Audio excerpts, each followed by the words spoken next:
ನಮಸ್ಕಾರ ಸ್ನೇಹಿತರೆ. ಕಮಲ್ ಹಾಸನ್ ಇಂದ ಕನ್ನಡಕ್ಕೆ ಅವಮಾನ ವಿಚಾರವಾಗಿ ಈ ಮೊದಲು ಖಾಸಗಿ ಸಮಾರಂಭದಲ್ಲಿ ಶಿವರಾಜ್ ಕುಮಾರ್ ಕಮಲ್ ಅವರನ್ನ ಸಮರ್ಥಿಸಿಕೊಂಡಿದ್ರು. ಕಮಲ್ ಹಾಸನ್ ನನಗೆ ಬಹಳ ಇಷ್ಟ. ನನಗೆ ಅವರು ಫೇವ್ರೆಟ್. ನನ್ನ ತಂದೆ ಮತ್ತು ಕಮಲ್ ಅವರ ಸಂಬಂಧ ಬೇರೆ. ಅದಕ್ಕಾಗಿ ನಾನು ಅವರ ಅಭಿಮಾನಿ ಅಲ್ಲ. ನಾನು ಕಮಲ್ ಅವರನ್ನ ನನಗೆ ಸ್ಫೂರ್ತಿ ಅಂತ ಭಾವಿಸಿದ್ದೀನಿ ಎಂದು ಹೇಳಿಕೆ ನೀಡಿದ್ದರು. ಇದರ ಬೆನ್ನಲ್ಲೇ ಹಲವರು ಶಿವಣ್ಣನ ಮಾತುಗಳಿಗೆ ಬೇಸರ ವ್ಯಕ್ತಪಡಿಸಿದ್ರು. ಆದ್ರೀಗ ಈ ಬಗ್ಗೆ ಸ್ವತಃ ಶಿವರಾಜ್ ಕುಮಾರ್ ಅವರೇ ಪ್ರತಿಕ್ರಿಯೆ ನೀಡಿದ್ದಾರೆ. ನಾನೇನು ಸಮರ್ಥನೆ ಮಾಡ್ಕೊಂಡಿಲ್ಲ. ಭಾಷೆ ಮಾತಾಡ್ತಿದ್ದಾರೆ ಅಂದಾಗ ನಾನು ಕೈ ತಟ್ಟಿದ್ದು ನಿಜ. ಆ ಸಂದರ್ಭದಲ್ಲಿ ಏನ್ ಮಾತಾಡ್ತಿದ್ದಾರೆ ಅಂತ ಗೊತ್ತಾಗ್ಲಿಲ್ಲ. ಕನ್ನಡ ಅಭಿಮಾನದ ಬಗ್ಗೆ ಎಲ್ಲರೂ ಮಾತಾಡ್ತಿದ್ದಾರೆ. ಕನ್ನಡ ಅಭಿಮಾನ ಏನು ಅನ್ನೋದು ನನಗೂ ಗೊತ್ತಿದೆ. ನಾನು ಕೂಡ ಕನ್ನಡ ಅಭಿಮಾನಿನೇ. ಅಣ್ಣಾವ್ರ ಕನ್ನಡ ಅಭಿಮಾನ ನಿಮಗೆಲ್ಲರಿಗೂ ಗೊತ್ತೇ ಇದೆ. ಸ್ಟೇಜ್‌ನಲ್ಲಿ ನೀವು ಯಾಕೆ ಪ್ರಶ್ನೆ ಮಾಡ್ಲಿಲ್ಲ ಅಂದಾಗ ನನಗೆ ಸ್ಪಷ್ಟವಾಗಿ ಕೇಳಲಿಲ್ಲ ಅವರು ಮಾತನಾಡಿದ್ದು. ಹಾಗಾಗಿಯೇ ಚಪ್ಪಾಳೆ ತಟ್ಟಿದ್ದೆ. ಕಲಾವಿದ ಭಾಷೆ ಬಗ್ಗೆ ಮಾತಾಡಿದ್ರು ಅಂತ ಚಪ್ಪಾಳೆ ತಟ್ಟಿದ್ದೆ.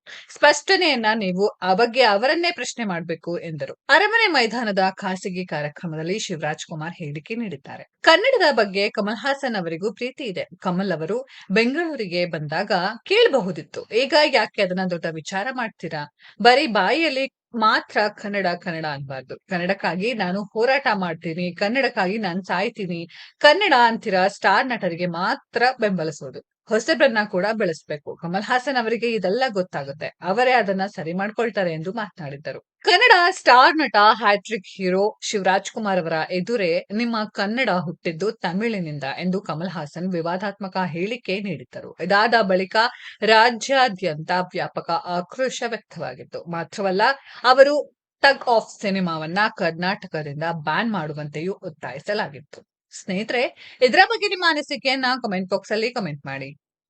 ಈ ವಿಡಿಯೋ ಇಷ್ಟ ಆಗಿದ್ರೆ ಲೈಕ್ ಮಾಡಿ, ಶೇರ್ ಮಾಡಿ, ಚಾನೆಲ್ ನ ಸಬ್ಸ್ಕ್ರೈಬ್ ಮಾಡಿ, ಪಕ್ಕದಲ್ಲಿ ಇರೋ ಬೆಲ್ ಐಕಾನ್ ನ ಹಿಟ್ ಮಾಡಿ. ಮುಂದಿನ ವಿಡಿಯೋದಲ್ಲಿ ಭೇಟಿಯಾಗೋಣ. ಧನ್ಯವಾದಗಳು.